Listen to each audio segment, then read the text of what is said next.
Uma boa noite a todos. Todos são bem-vindos. Então vamos buscar a nossa harmonização para depois entrar na parte mais importante, que é a do Evangelho. Então, para a nossa harmonização, o trechinho do dia de hoje, 21 de maio, do livro Sabedoria Todo Dia, nos diz assim: entenda, deixe a sabedoria entrar em você, não cultue a ignorância. A ignorância faz ser pálido o mundo e desnecessária a verdade, tornando a felicidade uma fantasia e o bom futuro uma quimera, uma ilusão. Acolher a ignorância é, no fundo, rechaçar o pensamento positivo, não reconhecer força na esperança e crer que nem todos os problemas merecem solução, que o principal é gozar a vida, que fazer o bem é perder tempo e que nada resta após a morte. Seja uma pessoa sábia. A sabedoria entra quando você lhe abre as portas. Então, a mensagem do dia de hoje é para nós estudar, aprender, compreender a vida, né? E assim nós vamos adquirindo a sabedoria, né? Conhecimento com prática é sabedoria, né? Não basta a gente só saber, tem que botar em prática.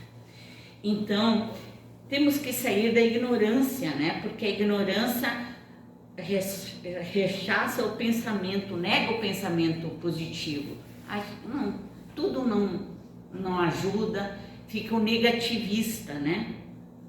Não reconhece a força da esperança e acredita que todos os problemas, né, não serão resolvidos, né? E que o principal na vida é gozar. Fazer o bem é perder tempo. E que nada resta após a morte. Essa é uma visão do que não conhece o entendimento da vida espiritual, né? Das leis divinas que Jesus veio trazer para nós aqui na Terra. Então o convite é para nós ser uma pessoa sábia, estudar, compreender e ser pessoas do bem e fazer tudo o bem que nós pudermos. Porque hoje, estudando, a gente entende, aquele que faz o bem é o primeiro a se beneficiar, né? E depois aquele que recebe o bem que a gente está executando, né? Numa oração, ou numa palavra amiga, ou numa doação material. O bem é bem amplo, né? No treinamento do perdão, da paciência, tudo isso gera o bem. Então, que nós possamos cada vez mais praticar o bem e assim seremos felizes. Não tem outro caminho de nós ser felizes senão ser pessoas do bem. Podemos ser altamente intelectualizados e não fazer o bem. É uma inteligência fria. Então, nós temos que unir, né, a moral com o intelectual, se darem as mãos e alçar voo. E aí nós conquistamos a felicidade plena. Mas entre os dois, o mais importante é a prática do bem, não negando o estudo também. Então, as duas asas para nós alçar voo, fazer o bem e estudar, aprender. Então, assim, eu convido a todos para nós entrar dentro de nós, como disse Jesus, entrar no vosso quarto. Podemos mentalizar aqueles que nós queremos que Deus, através de Jesus, os abençoe.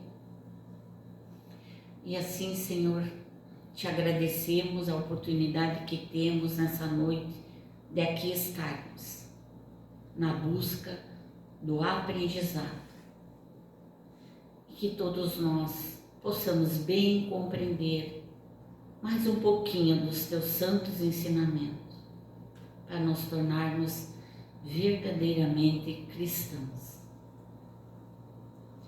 Jesus, rogamos, abençoe a todos nós, naquilo que cada um de nós mais está precisando. Tenha misericórdia e que essa bênção seja levada a todos os nossos irmãos lá fora, em especial os que estão sofrendo dores físicas ou dores morais. Abençoe as pessoas que trazemos no pensamento e te rogamos que o teu amor as envolva. Rogamos nessa noite que os mentores amigos possam assistir o nosso irmão Lênio, que tem a tarefa sublime de trazer o ensinamento do Evangelho a todos nós. E que os nossos anjos da guarda nos ajudem a compreender e vivenciar no nosso dia a dia. Que assim seja.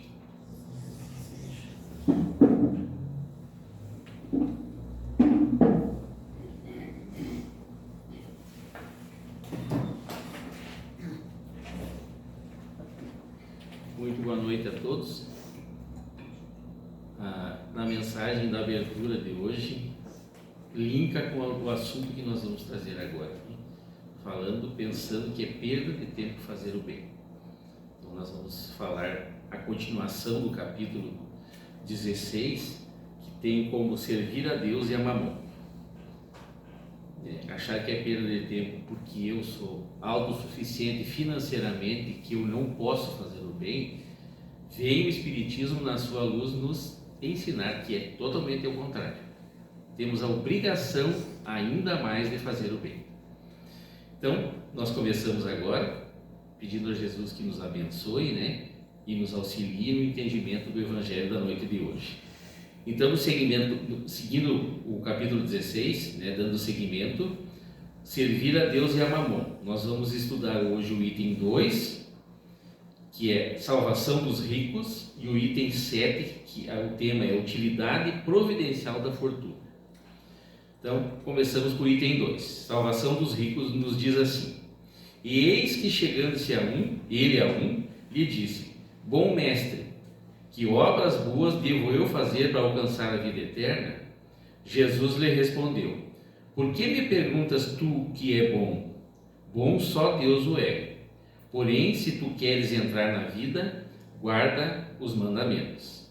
Ele lhe perguntou: Quais? E Jesus lhe disse: Não cometerás homicídio, não adulterarás, não cometerás furto, não dirás falso testemunho, honra o teu pai e a tua mãe, e amarás o próximo como a ti mesmo. O mancebo lhe disse: Eu tenho guardado tudo isso desde a minha mocidade. Que é que me falta ainda? Jesus lhe respondeu: Se queres ser perfeito, vai, vende o que tens e dá-o aos pobres, e terás um tesouro no céu. Depois vem e segue. O mancebo, porém, como ouviu esta palavra, retirou-se triste, porque tinha muitos bens. E Jesus disse aos seus discípulos: Em verdade vos digo que um rico dificultosamente entrará no reino dos céus. Ainda vos digo mais, que mais fácil é passar um camelo pelo fundo de uma agulha do que entrar um rico no reino dos céus. Isso está em Mateus 19, Lucas 17 e Marcos 10. No item 7, o tema é utilidade providencial da fortuna. Nos explica o Espiritismo. Se a riqueza tivesse de ser um obstáculo absoluto à salvação dos que a possuem, como se poderia inferir de certas expressões de Jesus, interpretadas segundo a letra e não o espírito? Deus, que a distribui, teria posto nas mãos de alguns um instrumento fatal de perdição, o que repugna à razão. A riqueza é sem dúvida uma prova mais arriscada, mais perigosa que a miséria, em virtude das excitações e tentações que oferece, da fascinação que exerce.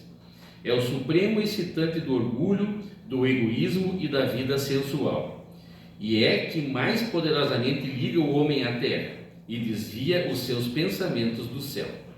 Produz tamanha vertigem que vemos quase sempre os que passam da miséria à fortuna esquecerem-se rapidamente da sua antiga posição, bem como dos seus companheiros, dos que os ajudaram, tornando-se insensíveis, egoístas e fúteis.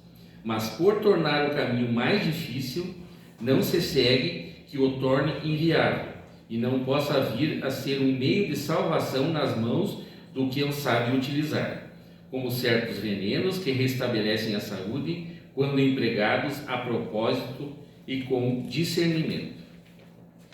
Quando Jesus disse ao moço que o interrogava sobre os meios de atingir a vida eterna, desfaze-te de todos os bens e segue-me, não pretendia estabelecer como princípio absoluto de que cada um devia despojar-se do que possui, e que a salvação só se consegue a esse preço, mas mostrar que o apego aos bens terrenos é um obstáculo à salvação.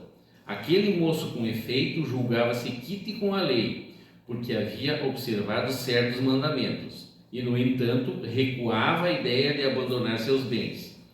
Seu desejo de obter a vida eterna não ia até esse sacrifício. A proposição que Jesus lhe fazia era uma prova decisiva para pôr às claras o fundo do seu pensamento. Ele podia, sem dúvida, ser um patrão de homem honesto, segundo o mundo, não prejudicar a ninguém, não maldizer o próximo, não ser frívolo nem orgulhoso, honrar ao pai e à mãe. Mas não adianta a verdadeira caridade, pois sua virtude não chegava até a abnegação. Eis o que Jesus quis demonstrar. Era uma aplicação do princípio: fora da caridade não há salvação. A consequência daquelas palavras, tomadas à sua mais rigorosa acepção, seria a abolição da fortuna como prejudicial à felicidade futura e como fonte de incontáveis males terrenos. Isso seria também a condenação do trabalho, que a pode proporcionar. Consequência absurda que reconduziria o homem à vida selvagem, que por isso mesmo estaria em contradição com a lei do progresso, que é a lei de Deus. Se a riqueza é fonte de muitos males, se excita tantas más paixões, se provoca mesmo tantos crimes, não é ela que devemos ater-nos, mas ao homem que dela abusa, como abusa de todos os dons de Deus. Pelo abuso, ele torna pernicioso o que poderia ser mais útil, o que é uma consequência do estudo de inferioridade do mundo terreno. Se a riqueza só tivesse de produzir o mal, Deus não a teria posto na terra. Cabe ao homem transformá-la em fonte de bem. Se ela não é uma causa imediata do progresso moral, é sem contestação um poderoso elemento do progresso intelectual. O homem, com efeito, tem por missão trabalhar pela melhoria material do globo. Deve desbravá-lo, saneá-lo, dispô-lo, para um dia receber toda a população que a sua extensão comporta. Para alimentar uma população que cresce sem cessar, deve aumentar a produção. Se a produção de uma região for insuficiente, precisa ir buscá-la noutra. Por isso mesmo, as relações de povo a povo tornam-se uma necessidade, e para facilitá-las é forçoso destruir os obstáculos materiais que os separam, tornar mais rápidas as comunicações. Para os trabalhos das gerações que se realizam através dos séculos, o homem teve de extrair materiais das próprias entranhas da terra. Procurou na ciência os meios de executá-los, mais rápido e seguramente. Mas para fazê-lo necessitava de recursos. A própria necessidade o levou a produzir a riqueza, como havia feito descobrir a ciência. A atividade exigida por esses trabalhos lhe aumenta e desenvolve a inteligência. Essa inteligência que ele a princípio concentra na satisfação de suas necessidades materiais. O ajudará mais tarde a compreender as grandes verdades morais. A riqueza, portanto, sendo o primeiro meio de execução, sem ela não haveria grandes trabalhos, nem atividade, nem estímulo e nem pesquisa. Com razão, pois, é considerada um elemento do progresso. Então aqui, nesse tema da noite, Primeiro, Jesus coloca para nós aqui a dificuldade do homem rico, quer dizer, do excesso do material, né, de fazer o bem. E por fim, termina dizendo o porquê da riqueza. O porquê que Deus permitiu que determinados irmãos nossos fossem muito abastados, são muito abastados, né? Para que ele possa desenvolver aqui na Terra, através do bem, do auxílio de pesquisas, geração de empregos, né? Auxílio em todas as áreas, estendendo a mão para os irmãos que precisam, em ONGs, seja no que for, o desenvolvimento do ser humano, né, aqui na Terra. Nosso crescimento, a nossa evolução moral, o nosso crescimento através da ciência também. Então, esse puxão de orelha que Jesus traz aqui, um grande puxão de orelha, né, fazendo esse exagero, né, que é no sentido figurado que ele traz, né, que um rico não passa, é mais fácil um camelo passar pelo fundo da agulha, quer dizer, é mais fácil acontecer uma coisa que é impossível, né, do que um rico entrar no reino dos céus. Porque ele sabe, né, sabia na fala, né, e sabe até hoje a dificuldade que o excesso material, que o apego nosso ainda como seres ainda muito materializados aqui na Terra, a dificuldade que nós temos de conseguir enxergar a dificuldade do irmão com a quantidade excessiva, né, a abastança que a gente tem aqui. Então, quanto maior a riqueza, mais difícil fica de enxergar a dificuldade do seu irmão. Por isso, da mensagem dele, né, necessária para nós até hoje. E a gente fala em ricos, na verdade, se nós nos compararmos com os milionários, bilionários, realmente eles são os, né? Mas se nós compararmos pessoas em relação a nós que não têm onde morar, não têm o que comer, passam frio, passam todas as necessidades, quem são os ricos para eles? Somos nós, né?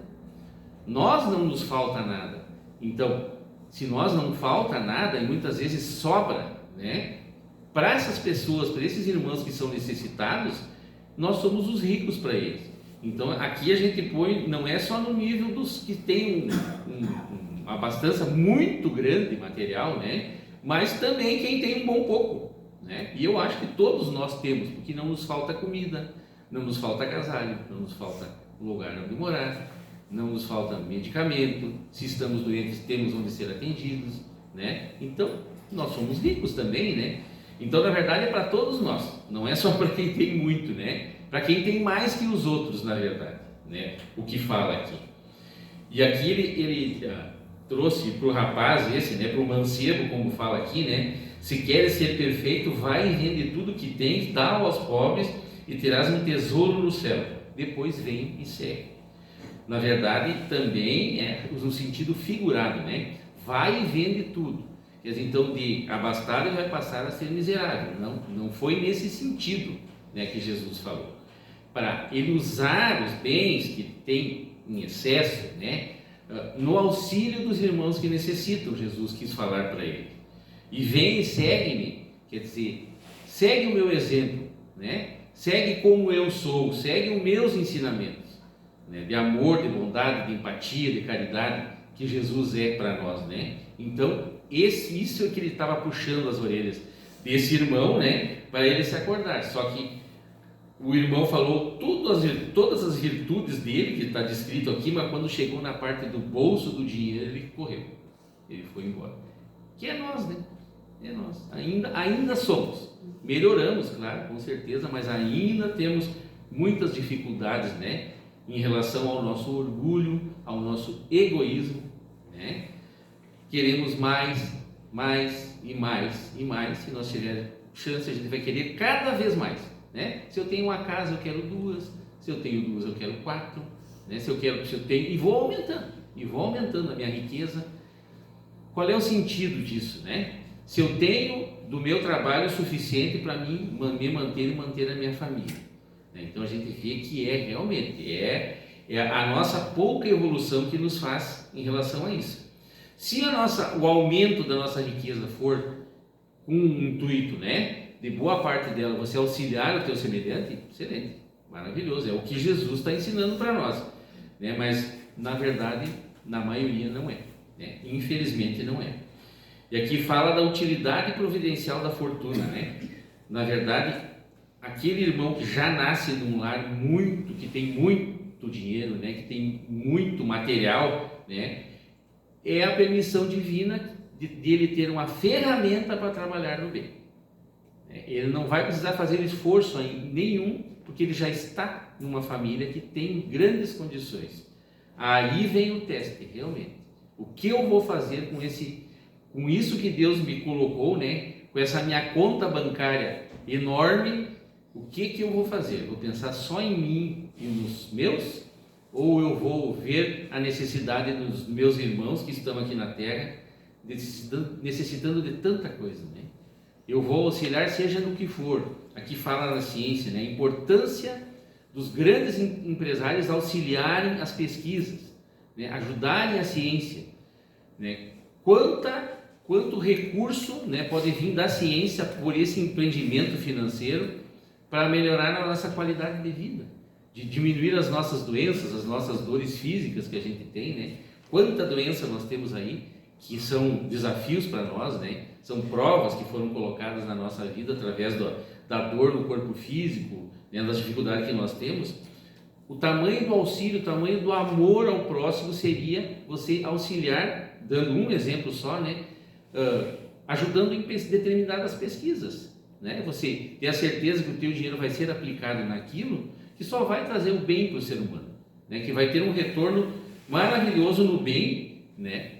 Auxiliando nas doenças que campeiam por aí, né? Aqui diz no texto, né? A riqueza é sem dúvida uma prova mais arriscada, mais perigosa que a miséria. Antes do Espiritismo a gente não tinha noção disso, né? Pô, um rico vai estar, que prova é essa para o rico? Ele tem tudo. Tudo o quê? Todo o material. Isso ele tem, né? E aqui diz que é uma prova mais difícil que a miséria. Pô, o miserável não tem nada. Poxa, mas o miserável já está resgatando, né? Ele está resgatando o que ele precisa resgatar pelas dívidas extraídas ao longo das encarnações. Deus está sendo uma bondade tremenda, dando para ele aquela dificuldade para o seu crescimento, né? Para a depuração da verdade nossa, né?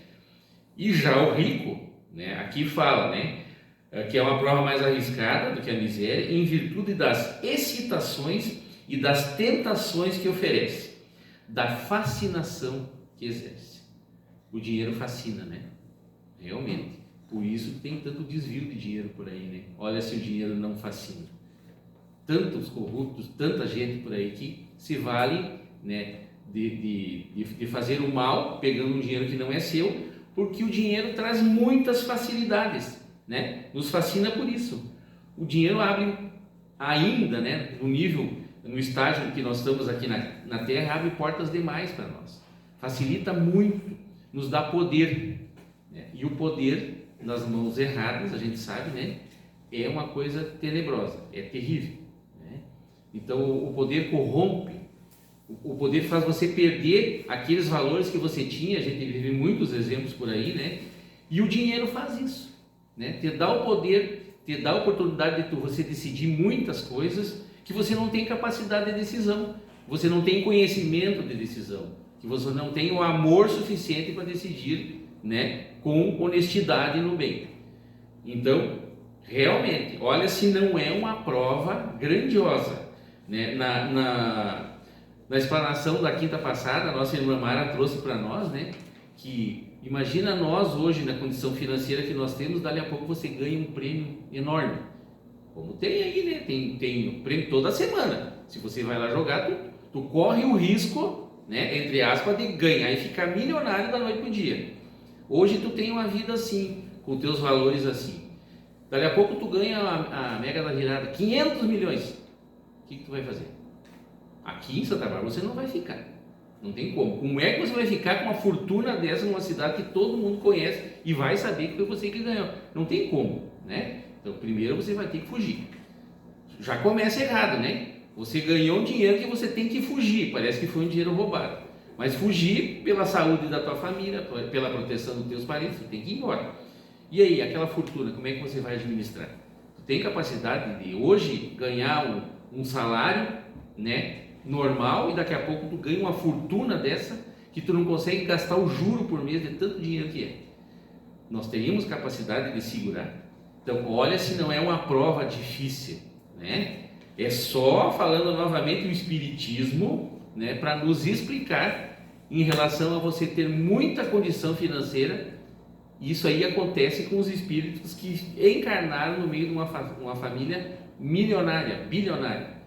Como é que ele vai segurar, né, aquilo que vai acontecer na vida dele, que ele não vai passar necessidade material nenhuma, antes pelo contrário, e ele pode se desvirtuar pelo excesso de dinheiro, que é o que muitas vezes acontece, né? Se perde na droga, né? Se perde num monte de coisas, nós falamos, pela facilidade que tem, né? Então, é uma prova terrível realmente, porque ela mexe nos deixa mais orgulhoso, mais egoísta, né?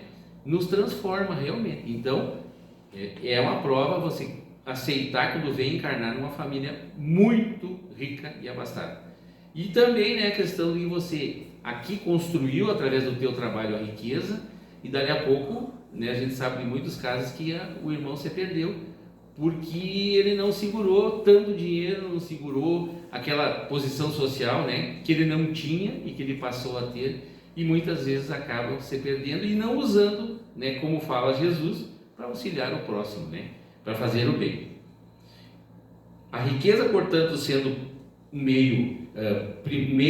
primeiro meio de execução, sem ela não haveria grandes trabalhos, nem atividade, nem estímulos, nem pesquisas. Com razão, pois é considerada um elemento de progresso. Então, aqui não só falando mal da riqueza, né? Muito pelo contrário, o que a riqueza pode fazer de bem, né? A questão material pode fazer de bem e auxílio a todos os irmãos que precisam, né? Que o mundo precisa. Então, essa questão da riqueza, né? Sempre é o desenvolvimento do equilíbrio que a gente tem que ter na vida, né? Então, se você veio num meio que é muito, né, muito poderoso de dinheiro, a dificuldade de você ter esse equilíbrio. E esse texto nos traz assim, o equilíbrio entre ter bens materiais e o ser, a evolução espiritual e moral. Na visão espírita, consiste em usar as conquistas materiais como ferramentas para o progresso moral, sem se tornar escravos dela. A doutrina espírita não prega a pobreza, mas sim o uso lícito e ético dos recursos, priorizando a aquisição de virtudes imperecíveis sobre a acumulação supérflua. Então, o que nós estávamos falando, né? Muitas vezes eu tenho dentro do meu guarda-roupa roupas que eu usei em 3, 4 anos, usei uma vez. É supérfluo, né? Se está lá no fundo do guarda-roupa e não me fez falta em 1, 2, 3, 4, 5 anos, é o supérfluo. Aí eu sei de irmãos que passam frio, um exemplo agora, né? E aquele meu guarda-roupa está cheio lá de coisas supérfluas. Será que eu não posso tirar, estender a mão e dar para o irmão que precisa? Que falta vai me fazer? Né? Um exemplo, né? O supérfluo, pelo menos que nós usássemos o supérfluo, né? Para auxiliar os nossos irmãos, né? Então, é mais uma vez você priorizar o ser do que ter. Traz para nós aqui os principais aspectos do equilíbrio no Espiritismo. Esse equilíbrio, né, do ser e do ter. O ter como ferramenta. A aquisição de bens é considerada legítima e necessária para o conforto, desenvolvimento familiar e progresso social. No entanto, o ter deve servir ao ser e não ao contrário.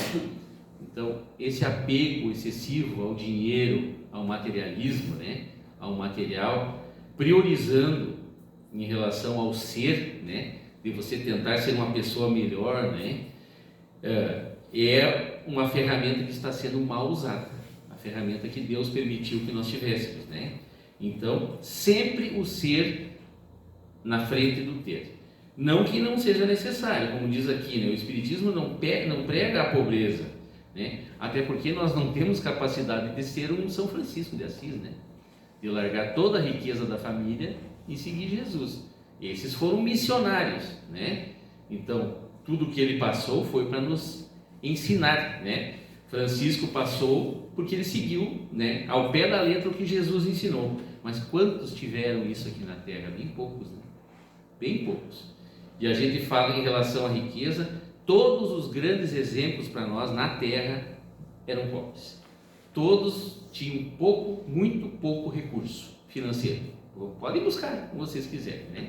Gandhi, Madre Teresa, Chico Xavier, Divaldo e por aí afora nós vamos, né? Todos tinham poucos recursos materiais. Tiveram que ser através do trabalho, né? E aquilo o necessário e suficiente para eles sobreviverem. Mas a alma deles, né? A riqueza interior, realmente só eles tiveram, né? E o maior exemplo é Jesus, né? Jesus nasceu num lugar muito pobre, né? E foi o maior de todos em exemplo, em amor e em bondade. Então não tem a ver com a riqueza, a nossa evolução. A riqueza tem que nos servir, como fala aqui. Então a avareza, né? Como o gaúcho diz, o panduísmo excessivo não vai nos auxiliar em nada, só vai nos prejudicar. O ser como objetivo, a verdadeira riqueza é a moral, que o espírito leva consigo após a morte. A evolução espiritual se dá pelo desenvolvimento do amor, da sabedoria e da caridade. A caridade como balizador. O lema "fora da caridade não há salvação" implica que o acúmulo de bens só é positivo se resultar em benefício para o próximo, combatendo o egoísmo e a avareza, como nós falamos aqui, né? Que desenvolve demais o nosso egoísmo é o excesso de bens materiais, né? O uso inteligente dos bens. O Espiritismo sugere que o homem sábio utiliza o supérfluo para aliviar a pobreza e promover o bem, transformando a riqueza material em crédito espiritual. Interessante, né? Nós aumentamos o nosso crédito espiritual com Deus através do bem, né? Se nós temos a ferramenta do excesso material, né, dessa prova que veio para nós, a gente pode usar isso como um crédito espiritual. Quanto mais irmãos eu ajudar, maior é meu crédito, né? Isso é automático. A mente, o corpo e o espírito. O equilíbrio é visto como a harmonia entre o saber, que é da mente, o fazer, que é o corpo em ação, e o ser, que é o espírito, garantindo que o cuidado com a vida material não negligencie as necessidades da alma. Até porque, né, todos nós falamos sempre que gaveta não tem caixão, né, que é uma fala que a gente, né, caixão não tem gaveta, desculpa, caixão não tem gaveta, e que nós não levamos nada, nem o corpo. Então, se nós pensarmos aqui, do que nós somos donos aqui na Terra?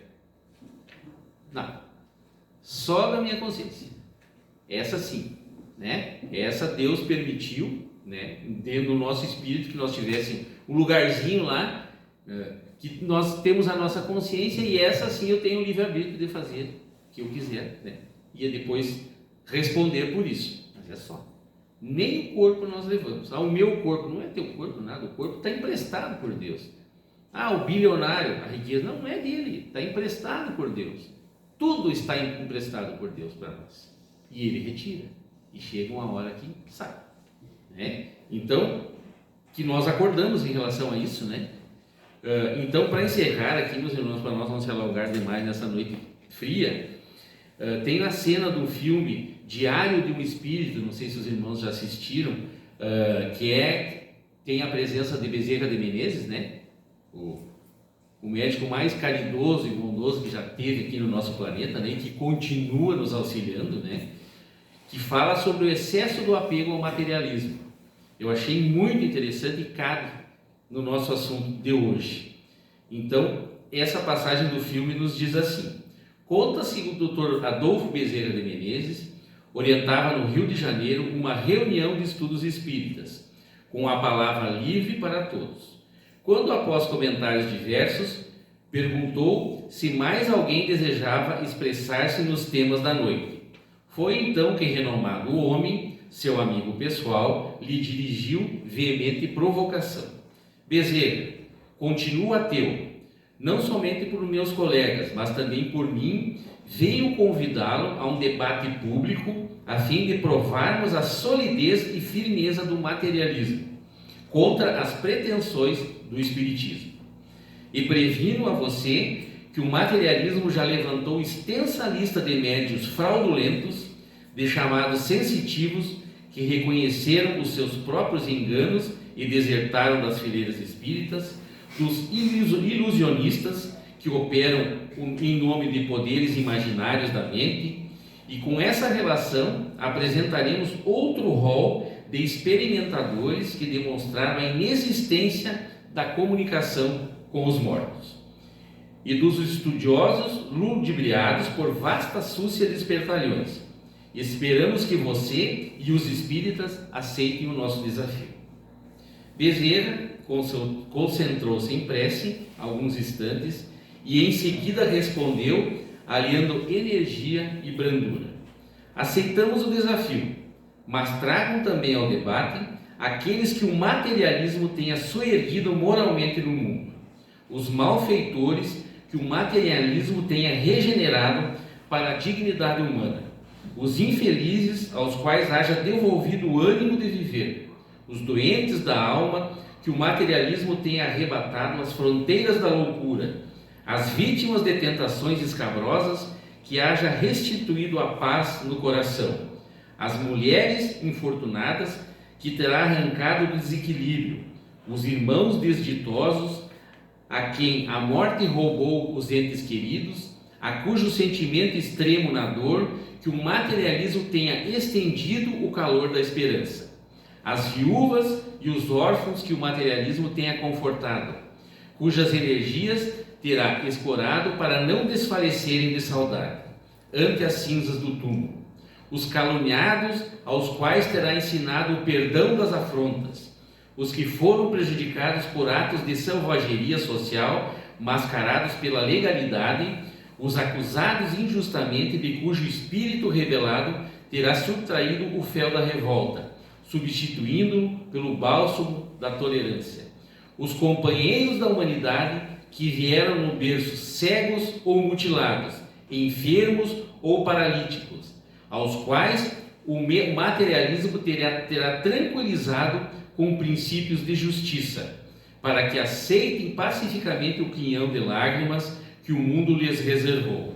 Os pais incompreendidos, a quem o materialismo deu força e compreensão para abençoarem os filhos ingratos e os filhos abandonados por aqueles mesmos que lhes deram a existência, aos quais auxiliou para continuarem honrando e amando os pais insensíveis que o atiraram em desprezo. Os tristes cujo materialismo age imunizado contra o suicídio, os que foram perseguidos sem causa aparente, cujo pranto o materialismo terá enxugado nas longas noites de solidão e vigília, afastando-os da vingança e da criminalidade, os caídos de todas as procedências, a cujo martírio tenha o materialismo ofertado apoio para que se levante. Nesse ponto da resposta, o luminoso Bezerra de Menezes fez uma pausa, limpou as lágrimas que deslizavam no rosto e terminou: ah, meu amigo, se vocês puderem trazer só dos desventurados do mundo, um só desventurados do mundo, a quem o materialismo terá dado socorro moral para que se libertem das amarras do sofrimento, nós, os espíritas, aceitaremos o desafio. Profundo silêncio caiu na pequena assembleia, e porque o autor da proposição baixasse a cabeça, Bezerra de Menezes, em prece comovente, agradeceu a Deus as bênçãos da fé e encerrou a sessão. Que aula, né? A aula que o Dr. Bezerra de Menezes deu para esse chamado ateu, né? Não por ele ser ateu, mas por ele valorizar a questão material, falando que o espiritismo era charlatanismo, falando que era tudo embuste, né? E aceitou o desafio, mas disse para ele, né? Nos traga só uma pessoa que o materialismo, né, consolou por nascer mutilado, cego, paralítico. Só uma pessoa. Aqui um exemplo, né? Então, diante disso, o irmão que fez esse desafio para ele emudeceu, ficou quieto. Mais uma vez, pelo Espiritismo, né, e por um espírito de luz como é o espírito do Dr. Bezerra de Menezes, nos provando que o que realmente vale para nós aqui na Terra, e passa tão rápido a nossa encarnação, né? Passa tão rápido. Ontem nós éramos crianças, depois adolescentes, depois adultos, e a gente já vai começando a descer a montanha, que nem os outros, né? E daí a gente não sabe quando o nosso pai nos chama e nos tira daqui. O que nós levamos daqui? O que nós levamos daqui? O materialismo, como acreditava esse irmão, né? Ou o amor que você espalhou? As lágrimas que você ajudou a secar aqui na terra? O auxílio que tu levou ao próximo? Né? A bondade que você pode ter diariamente pelas pessoas? A caridade diária num cumprimento de respeito, numa preocupação com alguém, num auxílio, seja material ou não, de uma palavra amiga, de uma orientação, que tu pode saber um pouco mais que aquele irmão que está ali. O que nós levamos? É isso que nós levamos, né? É isso que vai nos ser perguntado lá em cima. O que você fez com essa oportunidade divina que eu te dei para você voltar lá e fazer de novo para acertar? E aí eu vim aqui e fiz tudo errado de novo.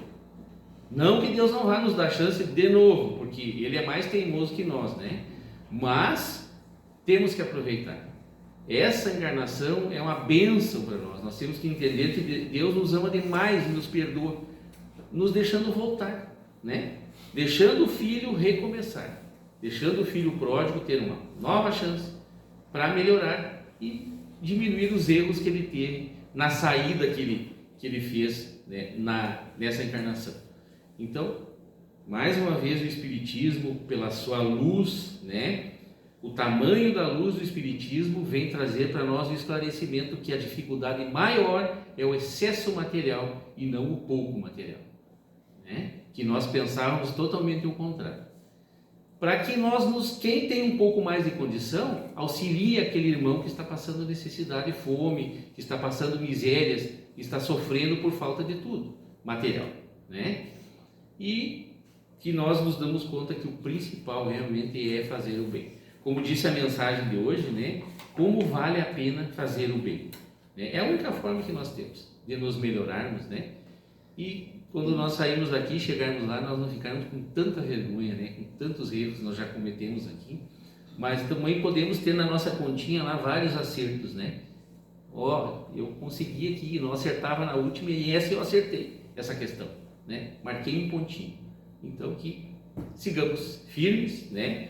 Tendo Jesus como referência para nós, como base de vida e de tudo que nós precisamos, né?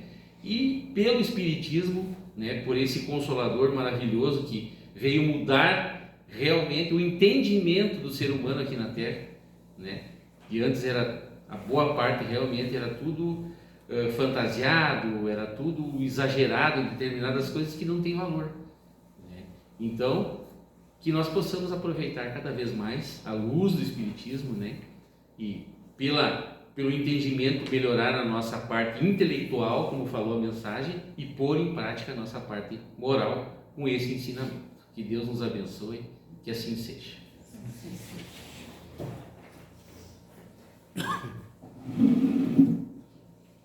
Agradecemos ao irmão Glenn pela explicação do Evangelho. Então, graças a Deus, nós temos hoje encontrado a doutrina dos Espíritos, que nos ajuda a compreender a vida. E hoje compreendemos que se fosse só uma encarnação, Deus seria injusto. Daria a uns tantas facilidades e a outras tantas dificuldades.